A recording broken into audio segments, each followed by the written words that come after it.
The Senate is working double time on a bill that will reduce fuel excise taxes.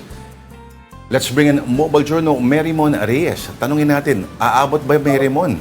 Yang panukalang malapit na i-break ang Senado. Lord Denise, ang nasabi kahapon ni Senate Committee on Energy at Ways and Means Chairman na Senator Pia Cayetano, kaya daw, lalo na may mga araw pa naman at ang hinihintay na lang dito, in fact, ready na raw na ipasponsor ni Senator Pia sa plenary floor itong panukala na magbibigay sa Pangulo ng authority or yung emergency power to reduce or suspend ang excise tax sa mga produktong petrolyo. Nilinaw niya wala raw dito ang usapin sa VAT kasi medyo komplikado ang VAT at magkakaroon dito ng epekto naman sa ibang mga produkto. So this one is focused on the excise tax. Ang hinihintay na lang daw is yung pagpapasa ng House of Representatives on third reading ng version nila ng bill na to and matransmit na dito sa Senado. So far, natanong din natin kanina si Senator Kiko Pangilinan kasi may ginagawang pagdinig dito yung Senate Committee on Agriculture kung natanggap niya na ba yung committee report tungkol dito. Sabi niya so far hindi pa, kaya more likely by Monday. And very supportive naman daw according to Senator Pia yung mga kapwa niya senador na maipasa na nga ito. Lalo pa ang sabi naman kasi dito ng ilang mga senador, kung sakali man pwede namang magpatawag ng special session. Pero so far, parang hindi naman daw ito kailangan. Sabi ni Senator Pia, dapat daw matapos na nila, dapat daw magawa na nila. And ang nasabi dito ni Finance Chair, Senator Sherwin Gatchalian, for him, yung paggalaw sa excise tax, dapat last resort ito. Kasi nga, malaki-laki ang pwedeng mawala sa pondo raw ng bansa. Pero magandang magkaroon na ng standby na emergency power ang Pangulo, just in case lang daw talaga na kakailanganin ito. Balik sa inyo. Oo, sa usapin naman halimbawa, kasi binanggit mo na rin naman yung Committee on Agriculture, Food and Agrarian Reform, ano?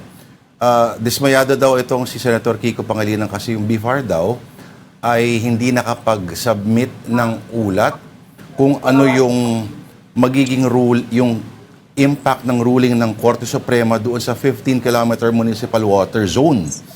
At yung magiging impact nito sa mga small scale na mga mangingisda.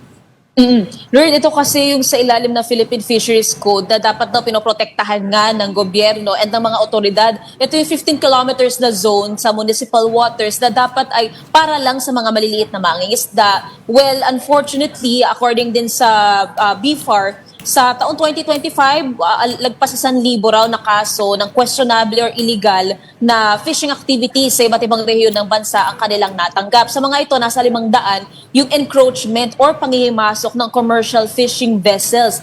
Yun nga lang, ang sinasabi naman ng mga otoridad o ng mga ahensya rather kanina is tuloy-tuloy naman daw pag-i-issue nila ng notice of violation, yung patrolling, yung monitoring and surveillance gamit yung patrol boats, yung mga lokal na pamahalaan din daw, binigyan din daw ng patrol boats. Yun nga lang, hindi satisfied ang komite tungkol dito kasi may reports pa rin na on average since 2023 up to 2025, more or less 80 instances ng pag-encroachment ng commercial fishing boats ang nangyayari raw at naapektuhan nito ang mga maliliit na mangingisda. Do kanina, meron pang na-raise na concern is etong patrol boats naman ng mga lokal na pamahalaan, may limitation daw sa paggamit kasi ang question dito, ibig sabihin daw ba baka yung ibang commercial boats, katoto raw ba ng BIFAR, katoto raw ba ng ilang mga otoridad o ahensya, kaya hindi raw malapitan para raw masugpo yung kanilang illegal na pangingisda. Ang sinasabi naman dito ng BIFAR, they'll be taking action daw dito, babalikan daw, ibibigay daw nila yung mga kinakailangang datos and they'll be pursuing their efforts para nga masiguro na masusugpo ang mga ito. Dito rin na raise yung concern ni Senator Kiko Pangilinan na itong case na to, idagdag na rin yung girian sa Middle East na nakaka-epekto raw sa presyo ng krudo. Diesel yan. Very concerning na para sa mga mangingisda. Kaya napasok din kanina sa isang ambush interview kay Senator Kiko, yung ibibigay na 3,000 pesos na subsidy sa mga fisher folk. Hindi raw ito sapat, sabi ni Senator Kiko, kasi more or less 15,000 lang na mangingisda ang mabibigyan nito when around 2 million ang kabuuang bilang ng mga mangingisda sa bansa. Itong 15,000 kasi na fisher folk, ito yung unang magiging priority. Pero dito ni Senator Kiko kinokol ang DA na ilabas na rin yung guidelines para sa cash assistance na meron pa ang DA sa ilalim ng 2026 national budget para mas marami pa raw matulungan. Hindi raw sapat ang 3K, hindi rin daw sapat na iilan lang ang matutulungan. And ang problema pa ngayon, every other day na lang daw lumalabas ang mga mangingisda. So ang magiging epekto nito, bababa raw o kukonti ang supply ng isda, tataas ang presyo ng mga isda sa merkado. Nako, Marymon, tsaka baka pag lumagpas pa na konti, baka umabot na sa West Philippine Sea, may magalit na isang senador na naman. Ako. Sabihin ba, nako, teritoryo ba yan? Hindi naman. Asa ng coordinates ninyo? Ano na bang update doon? Oo nga Gusto ko sanang tanungin kasi nabanggit na ni Marymon yung Girian. Ano bang latest update dun sa dalawa, Marymon?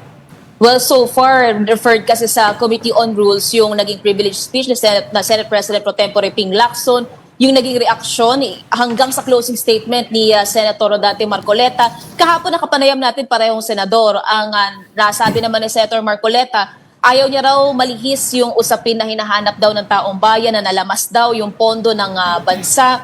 Yung mga question niya raw sa kanyang mga speech, yung mga pwede pa raw questionin ng mga individual, yung mga lugar na pwedeng puntahan, yun yung sana sinagot daw ni Senator Ping Lacson. Pero so far ngayon, wala kasing session ngayong araw dito sa Senado, kaya hindi pa natin makikita until next week kung magkaka-epekto pa ba ito sa dynamics itong dalawang senador. May isa pang question na sabi nga si Senator Ping na baka mas pogi raw siya dun sa kapwa senador niya, nakapalitan niya ng salita. Pero nung natanong naman natin si Senator Marcoleta for any comment, sabi niya, tao na raw ang arbitrar, tao na raw ang makakasabi, nakikita naman daw kung ano ang magiging sagot dyan, maging sa ibang usapin na binring up nitong dalawang senador. Marymon, trabaho mo to bilang reporter, ano? Sino sa'yo ang mas pogi sa dalawang senador?